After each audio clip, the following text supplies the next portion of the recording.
ಯಾಕೆ ನನ್ನ ಲೈಫಲ್ಲಿ ಎಲ್ಲವೂ ಇಷ್ಟು ಲೇಟು, ಬೇರೆಯವ್ರಿಗೆಲ್ಲ ಸುಲಭವಾಗಿ ಸಿಕ್ಕಿದ್ದು ನನಗೆ ಮಾತ್ರ ಯಾಕಿಷ್ಟು ಕಷ್ಟ?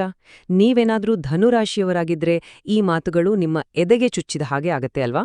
ಆದ್ರೆ ಒಂದೇ ಒಂದು ಕ್ಷಣ ಇರಿ, ನಿಮ್ಮ ಈ ತಡ ಅನ್ನೋದು ಒಂದು ಶಾಪ ಅಲ್ಲ, ಬದಲಿಗೆ ನಿಮಗೆ ಸಿಗ್ಲಿರೋ ಒಂದು ದೊಡ್ಡ ವರ. ನೀವು ಇಡೀ ಜಗತ್ತನ್ನೇ ಶಾಕ್ ಮಾಡೋ ದಿನ ದೂರ ಇಲ್ಲ. ಅಷ್ಟಕ್ಕೂ ಏನದು ನಿಮ್ಮ ಈ ವಿಳಂಬದ ಹಿಂದಿರೋ ಆ ಕಾಸ್ಮಿಕ್ ಸೀಕ್ರೆಟ್ ಏನು? ಬನ್ನಿ ಇಂದು ಆ ರಹಸ್ಯದ ಬಾಗಿಲು ತೆರೆಯೋಣ. ಈ ಒಂದು ಪ್ರಶ್ನೆ ಬಹುಶಃ ಧನುರಾಶಿಯವರ ಮನಸ್ಸಲ್ಲಿ ಪ್ರತಿದಿನವೂ ಕಾಡುತ್ತಿರುತ್ತೆ. ಬೇರೆಯವರ ಸಕ್ಸಸ್ ನೋಡಿ ನನಗ್ ಮಾತ್ರ ಯಾಕ್ ಹೀಗೆ ಅಂತ ನೀವೊಬ್ರೇ ಕಣ್ಣೀರು ಹಾಕಿದ ರಾತ್ರಿಗಳು ಎಷ್ಟೋ ಇರಬಹುದು. ಟ್ಯಾಲೆಂಟ್ ಇದೆ, ಪ್ರಾಮಾಣಿಕತೆ ಇದೆ, ಆದ್ರೆ ಅವಕಾಶಗಳು ಮಾತ್ರ ಕೊನೆ ಕ್ಷಣದಲ್ಲಿ ಕೈ ತಪ್ಪಿ ಹೋಗ್ತವೆ. ಛೇ, ಇದೆಲ್ಲ ನನ್ನ ಕರ್ಮನ ಅಂತಾನೂ ಅನ್ಸಿರಬಹುದು. ಅಥವಾ ಯೂನಿವರ್ಸ್ ನಿಮ್ಮಗಾಗಿ ಏನಾದ್ರೂ ದೊಡ್ಡ ಪ್ಲಾನ್ ಮಾಡ್ತಿದ್ಯಾ? ಉತ್ತರ ನಿಮ್ಮ ಇಡೀ ಜೀವನದ ದೃಷ್ಟಿಯನ್ನೇ ಬದಲಾಯಿಸಬಹುದು. ಹೊರಗಿನ ಪ್ರಪಂಚಕ್ಕೆ ನಿಮ್ಮ ನಗು ಮಾತ್ರ ಕಾಣಿಸುತ್ತೆ, ಆದ್ರೆ ಆ ನಗುವಿನ ಹಿಂದೆ ಅಡುಗಿರುವ ಹೋರಾಟ ಇದೆಯಲ್ಲ, ಅದನ್ನ ಅರ್ಥ ಮಾಡ್ಕೋಬೇಕು ಅಂದ್ರೆ ಮೊದಲು ನಿಮ್ಮ ಮೂಲ ಸ್ವಭಾವದ ಆಳಕ್ಕೆ ಇಳಿಬೇಕು.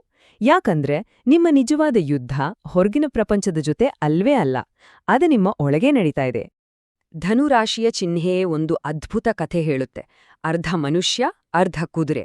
ಅಂದ್ರೆ ನಿಮ್ಮ ಕನಸುಗಳು, ಆಲೋಚನೆಗಳು ಆಕಾಶದಲ್ಲಿ ಹಾರಾಡ್ತಿರ್ತವೆ, ಆದ್ರೆ ನಿಮ್ಮ ಜವಾಬ್ದಾರಿಗಳು, ರಿಯಾಲಿಟಿ ನಿಮ್ಮ ಕಾಲಿಗೆ ಸರಪಳಿ ಹಾಕಿದ ಹಾಗೆ ನೆಲಕ್ಕೆ ಕಟ್ಟಿ ಹಾಕಿರ್ತವೆ. ಒಂದೇ ಸಲ ಆಕಾಶದಲ್ಲಿ ಹಾರೋದು ಮತ್ತೆ ನೆಲದ ಮೇಲೆ ಓಡೋದು, ಈ ಸಂಘರ್ಷ ಇದೆಯಲ್ಲ, ಇದೇ ನಿಮ್ಮ ಜೀವನದ ಮೊದಲ ಮತ್ತು ಅತಿದೊಡ್ಡ ಪರೀಕ್ಷೆ.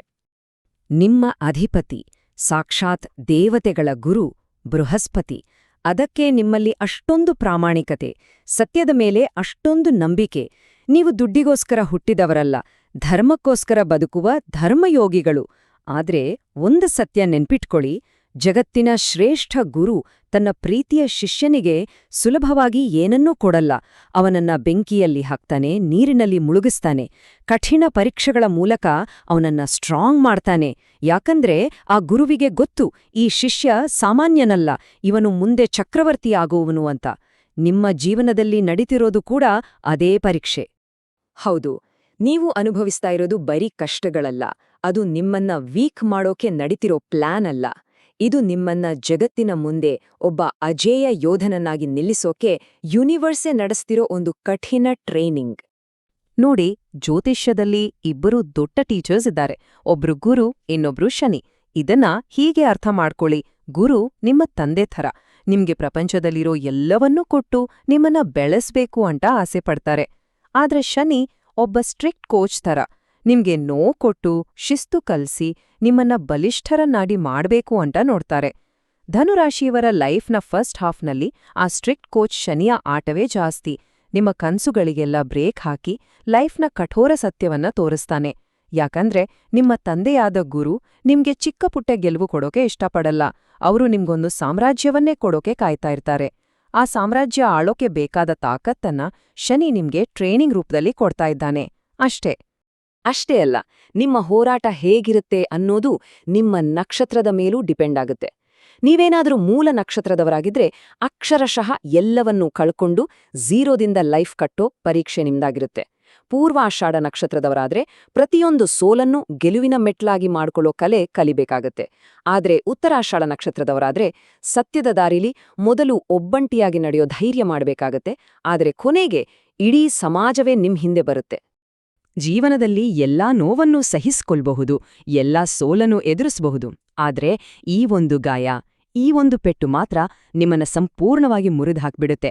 ಅದೇ ವಿಶ್ವಾಸಘಾತ. ನಿಮ್ಮ ದೊಡ್ಡ ಶಕ್ತಿನೇ ನಿಮ್ಮ ದೊಡ್ಡ ವೀಕ್ನೆಸ್. ಎಲ್ಲರನ್ನೂ ಒಳ್ಳೆಯವರು ಅಂತ ನಂಬೋದು, ಎಲ್ಲರನ್ನೂ ನಿಮ್ಮವರು ಅಂತ ಹಚ್ಕೊಳ್ಳೋದು. ಆದ್ರೆ ಈ ಜಗತ್ತು ಹಾಗಲ್ಲ. ನಿಮ್ಮ ಈ ಶುದ್ಧ ಮನಸ್ಸೇ ನಿಮ್ಮನ್ನು ನಂಬಿಸಿ ಮೋಸ ಮಾಡೋರ್ಗೆ ಸುಲಭವಾದ ಟಾರ್ಗೆಟ್ ಆಗುತ್ತೆ. ನೀವು ಯಾರನ್ನ ಹೆಚ್ಚು ಪ್ರೀತಿಸ್ತೀರೋ, ಯಾರನ್ನ ಹೆಚ್ಚು ನಂಬ್ತಿರೋ, ಅವರಿಂದಲೇ ನಿಮ್ಗೆ ಜೀವನದ ಅತಿ ದೊಡ್ಡ ಪೆಟ್ಟು ಬೀಳುತ್ತೆ. ಆ ಒಂದು ದ್ರೋಹ ನಿಮ್ಮ ಹೃದಯವನ್ನ ಚೂರು ಚೂರು ಮಾಡ್ಬಿಡುತ್ತೆ, ನಿಜ. ಆದ್ರೆ ಆ ಚೂರಾದ ಹೃದಯದ ತುಣುಕುಗಳಿಂದಲೇ ನೀವು ನಿಮ್ಮನ್ನ ಮತ್ತೆ ಕಟ್ಟಿಕೊಳ್ತೀರಿ. ಅಲ್ಲಿವರೆಗೂ ಜಗತ್ತನ್ನ ಕಣ್ಣಿನಿಂದ ನೋಡ್ತಿದ್ದ ನೀವು ಆ ಘಟನೆ ಆದ್ಮೇಲೆ ಜಗತ್ತನ್ನ ಅನುಭವದಿಂದ ಓದೋಕೆ ಶುರು ಮಾಡ್ತೀರಿ. ಆ ಗಾಯ ನಿಮ್ಮನ್ನ ಸಾಯಿಸಲ್ಲ, ಬದಲಿಗೆ ನಿಮ್ಗೆ ಒಂದು ಹೊಸ ಜನ್ಮ ಕೊಡುತ್ತೆ. ಅಲ್ಲಿಂದ ಒಬ್ಬ ಅಸಲಿ ಯೋಧನ ಜನ್ಮ ಆಗುತ್ತೆ. ಪ್ರತಿಯೊಂದು ಕತ್ತಲೆ ರಾತ್ರಿ ಆದ್ಮೇಲೂ ಒಂದು ಸೂರ್ಯೋದಯ ಇದ್ದೇ ಇರುತ್ತೆ ಅಲ್ವಾ? ಹಾಗೇನೆ ನಿಮ್ಮ ಜೀವನದ ಕಠಿಣ ಪರೀಕ್ಷೆಗಳು, ನೋವುಗಳು ಎಲ್ಲವೂ ಒಂದು ಪರ್ಟಿಕ್ಯುಲರ್ ಟೈಮಲ್ಲಿ ಕೊನೆಯಾಗುತ್ತೆ. ಅಲ್ಲಿಂದ ನಿಮ್ಮ ಜೀವನದ ದಿಕ್ಕೇ ಬದಲಾಗುತ್ತೆ. ಜ್ಯೋತಿಷ್ಯ ಶಾಸ್ತ್ರ ಸ್ಪಷ್ಟವಾಗಿ ಹೇಳುತ್ತೆ, ಈ ವಯಸ್ಸು ನಿಮ್ಮ ಲೈಫಿನ ಟರ್ನಿಂಗ್ ಪಾಯಿಂಟ್ ಅಂತ. 32ರಿಂದ 35 ವರ್ಷಗಳ ನಡುವೆ ಶನಿಯ ಕಠಿಣ ಟ್ರೇನಿಂಗ್ ಮುಗ್ದು ಗುರುಗ್ರಹದ ಆಶೀರ್ವಾದ ನಿಮ್ಮ ಮೇಲೆ ಸುರಿಯೋಕೆ ಶುರುವಾಗುತ್ತೆ. ಇದುವರೆಗೂ ಬಂದಾಗಿದ್ದ ದಾರಿಗಳೆಲ್ಲ ಒಂದೊಂದಾಗಿ ಓಪನ್ ಆಗೋ ಸಮಯ ಇದು. ಈ ಸ್ಲೈಡು ನಿಮ್ಮ ಲೈಫ್ ಸ್ಟೋರಿನ ಹೇಳುತ್ತೆ ನೋಡಿ. 20ರ ವಯಸ್ಸಲ್ಲಿ ದುಡ್ಡಿಗೋಸ್ಕರ, ಒಂದು ನೆಲೆಗೋಸ್ಕರ ನಿರಂತರ ಹೋರಾಟ. 30ರ ಆರಂಭದಲ್ಲಿ ನಂಬಿದವರಿಂದಲೇ ಪೆಟ್ಟು ತಿಂದು ಎಮೋಷನಲಿ ಜರ್ಜರಿತ ಆಗೋ ಸ್ಥಿತಿ. ಆದರೆ 32 ದಾಟಿದ್ಮೇಲೆ ಆ ನೋವಿನಿಂದಲೇ ಪಾಠ ಕಲಿತು ನಿಮ್ಮ ಬದುಕಿಗೆ ಒಂದು ಸ್ಟೀಲ್ ತರ ಗಟ್ಟಿಯಾದ ಫೌಂಡೇಶನ್ ಹಾಕ್ತೀರಿ. ಮತ್ತು 35ರ ನಂತರ ಅಲ್ಲಿಂದ ಶುರುವಾಗುವುದೇ ಅಸಲಿ ಆಟ. ನಿಮ್ಮ ವಿಜಯದ ಯಾತ್ರೆಯನ್ನ ತಡೆಯೋಕೆ ಯಾರಿಂದಲೂ ಸಾಧ್ಯ ಇಲ್ಲ. ಒಂದು ಕಾಲದಲ್ಲಿ ನಿಮ್ಮನ್ನ ನೋಡಿ ಇವನ ಕೈಯಲ್ಲಿ ಏನೂ ಆಗಲ್ಲ ಅಂತ ಹೀಯಾಳಿಸಿದವರು, ನಿಮ್ಮ ಸೋಲನ್ನು ನೋಡಿ ಖುಷಿಪಟ್ಟವರು, ಅವರೆಲ್ಲರೂ ನಿಮ್ಮ ಬೆಳವಣಿಗೆ ನೋಡಿ ಬೆರಗಾಗುವ ಸಮಯ ಬರುತ್ತೆ. ನಿಮ್ಮ ಈ ಗೆಲುವು ಸಾಮಾನ್ಯ ಗೆಲುವಲ್ಲ, ಅದು ಇಡೀ ಜಗತ್ತಿಗೆ ಒಂದು ಶಾಕ್. ಝೀರೋದಿಂದ ಹೀರೋ ಆಗೋ ನಿಮ್ಮ ದಾರಿ ತುಂಬಾನೇ ಸ್ಪಷ್ಟವಾಗಿದೆ. ಮೊದಲು ನಿಮಗೆ ಆದ ನೋವನ್ನೇ ನಿಮ್ಮದುದ್ದ ಶಕ್ತಿಯಾಗಿ ಪರಿವರ್ತಿಸ್ತೀರಿ. ಎರಡನೆಯದು, ಶನಿಯಿಂದ ಕಲ್ತ ಶಿಸ್ತನ್ನ ಬಳಸಿ ನಿಮ್ಗಾಗಿ ಒಂದು ಫೈನಾನ್ಷಿಯಲ್ ಎಂಪೈರನ್ನೇ ಕಟ್ಟುತ್ತೀರಿ. ಕೊನೆಯದಾಗಿ, ನೀವು ಕೇವಲ ಒಬ್ಬ ಎಂಪ್ಲಾಯ್ ಆಗಿ ಉಳಿಯಲ್ಲ, ನೀವು ನೂರಾರು ಜನರಿಗೆ ದಾರಿ ತೋರಿಸೋ ಲೀಡರ್, ಒಬ್ಬ ಗುರು ಆಗ್ತೀರಿ. ಇಷ್ಟು ದಿನ ನೀವು ಪಟ್ಟ ಕಷ್ಟಕ್ಕೆ ಸುರಿಸಿದ ಪ್ರತಿಯೊಂದು ಹನಿ ಕಣ್ಣೀರಿಗೂ ಈಗ ಬೆಲೆ ಸಿಗೋ ಸಮಯ ಬಂದಿದೆ. ಹೌದು, ಧನುರಾಶಿಯವರ ಜೀವನದಲ್ಲಿ ಒಂದು ಗೋಲ್ಡನ್ ಎರಾ ಶುರು ಆಗ್ತಾ ಇದೆ. ಈಗ ತುಂಬಾನೇ ಇಂಪಾರ್ಟೆಂಟ್ ವಿಷಯ, ಗಮನ ಕೊಟ್ಟು ಕೇಳಿ. ಬರಲಿರುವ 2025 ಮತ್ತು 2026 ಈ ಎರಡೂ ವರ್ಷಗಳು ನಿಮ್ಮ ಲೈಫಿನ ಸುವರ್ಣ ಯುಗ. ಯಾಕಂದ್ರೆ ಇಷ್ಟು ವರ್ಷ ನಿಮ್ಮನ್ನ ಪರೀಕ್ಷೆ ಮಾಡ್ತಿದ್ದ ಶನಿಯ ಕಠಿಣ ಪ್ರಭಾವ ಅಂದ್ರೆ ಸಾಡೇಸಾತಿ ಸಂಪೂರ್ಣವಾಗಿ ಮುಗಿಯುತ್ತೆ. ಇದರರ್ಥ ನಿಮ್ಮ ಟ್ರೇನಿಂಗ್ ಪೀರಿಯಡ್ ಮುಗಿತು, ಈಗ ವರ ಪಡೆಯೋ ಸಮಯ ಶುರುವಾಯಿತು. ಕೆರಿಯರ್ನಲ್ಲಿ ದೊಡ್ಡ ಬೆಳವಣಿಗೆ, ಇನ್ವೆಸ್ಟ್ಮೆಂಟ್ಸ್ನಿಂದ ಲಾಭ, ಎಲ್ಲಕ್ಕಿಂತ ಮುಖ್ಯವಾಗಿ ಮನಸ್ಸಿಗೆ ಶಾಂತಿ, ಕುಟುಂಬದಲ್ಲಿ ನೆಮ್ಮದಿ ಸಿಗತ್ತೆ. ಈ ಟೈಮಲ್ಲಿ ಫಾರಿನ್ಗೆ ಹೋಗೋ ಅವಕಾಶಗಳು ಬರಬಹುದು. ವರ್ಷಗಳಿಂದ ಪೆಂಡಿಂಗಿದ್ದ ಕೋರ್ಟ್ ಕೇಸುಗಳು ನಿಮ್ಮ ಪರವಾಗಿ ಬಗೆಹರಿಯುತ್ತವೆ. ಮದುವೆಯಾಗದವರಿಗೆ ಕಂಕಣ ಭಾಗ್ಯ ಕೂಡಿ ಬರುತ್ತೆ. ಒಟ್ಟಿನಲ್ಲಿ ಹೇಳೋದಾದ್ರೆ, ನಿಮ್ಮ ಲೈಫಿನ ಪ್ರತಿಯೊಂದು ಏರಿಯಾದಲ್ಲೂ ಪಾಸಿಟಿವ್ ಚೇಂಜಸ್ ಕಾಣ್ತೀರಿ. ನೀವು ಅನುಭವಿಸಿದ ಪ್ರತಿಯೊಂದು ನೋವಿಗೂ, ಪ್ರತಿಯೊಂದು ಕಣ್ಣೀರಿನ ಹನಿಗೂ ಬೆಲೆ ಸಿಗೋ ಸಮಯ ಇದು. ಹಾಗಾದ್ರೆ ಇವತ್ತು ಒಂದು ಸತ್ಯವನ್ನ ಅರ್ಥ ಮಾಡ್ಕೊಳ್ಳಿ. ನಿಮ್ಮ ಲೈಫಲ್ಲಿ ಆಗ್ತಿರೋ ಲೇಟು ಒಂದು ಶಾಪ ಅಲ್ಲ, ಅದು ನಿಮ್ಮ ಪಟ್ಟಾಭಿಷೇಕಕ್ಕೆ ನಡೀತಾ ಇರೋ ತಯಾರಿ. ನೋಡಿ, ಸಾಮಾನ್ಯ ಬಿಲ್ಡಿಂಗ್ಗಳನ್ನ ಬೇಗ ಕಟ್ಬೋದು, ಆದ್ರೆ ಒಂದು ಅರಮನೆ ಕಟ್ಟೋಕೆ ಟೈಮ್ ಬೇಕೇ ಬೇಕು. ನೀವು ಕಟ್ತಾ ಇರೋದು ನಿಮ್ಮ ಜೀವನದ ಅರಮನೆ. ಇನ್ನು ಮುಂದೆ ಯಾರಾದ್ರೂ ನಿನ್ಯಾಕಿಷ್ಟು ನಿಧಾನ ಅಂತ ಕೇಳಿದ್ರೆ ಒಂದು ಸ್ಮೈಲ್ ಕೊಟ್ಟು ಹೇಳಿ, ನಾನೊಂದು ಸಾಮ್ರಾಜ್ಯ ಕಟ್ತಾ ಇದ್ದೀನಿ ಅಂತ. ಈ ವಿಶ್ಲೇಷಣೆ ನಿಮ್ಮ ಮನಸ್ಸಿಗೆ ತಟ್ಟಿದ್ರೆ ನಿಮ್ಮ ಕಥೆಯನ್ನ ಕಾಮೆಂಟ್ಸಲ್ಲಿ ಬರೆರಿ.